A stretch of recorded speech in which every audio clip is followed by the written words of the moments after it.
To answer your question quickly and in a very crisp and direct manner as to whether CAs should pursue CFA or FRM or not, I'll just discuss about three things. One is specialization.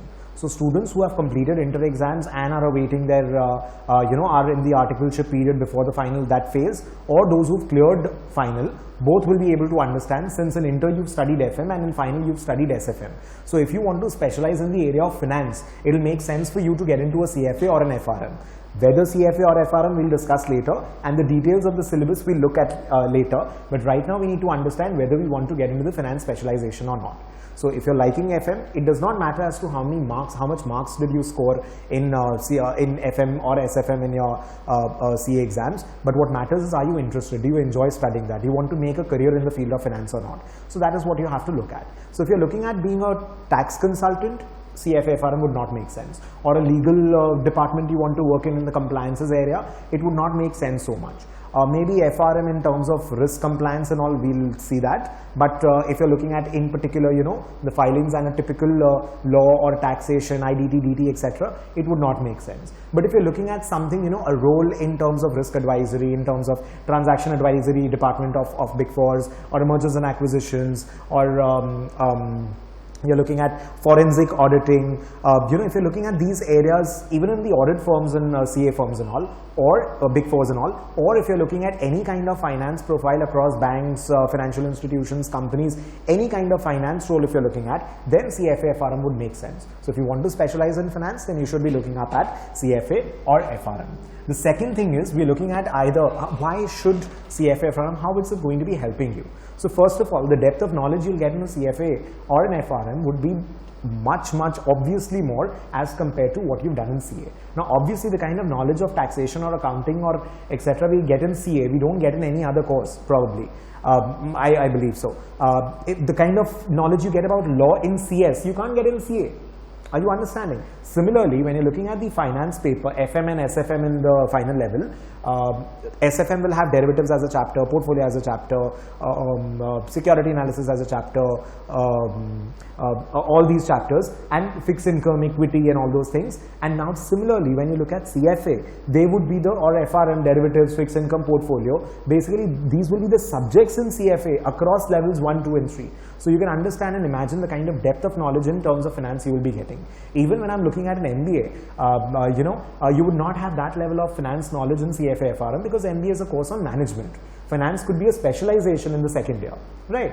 And how is it going to help you in terms of jobs? So basically CFA FRM does not offer you a campus placement, but of course if you have a CFA or an FRM designation on your resume, it shows the interviewer, the employer, that you have a very good sound knowledge about finance. So that is one. You can apply through institute, helps you through the placements and all that, but not through campus placement. And with respect to profile, the kind of profile you wish, I don't like taxation. I know it's a great field, but I don't like taxation. So if I'm not well versed with, and if I'm not specialized in finance, how do I land up a finance job?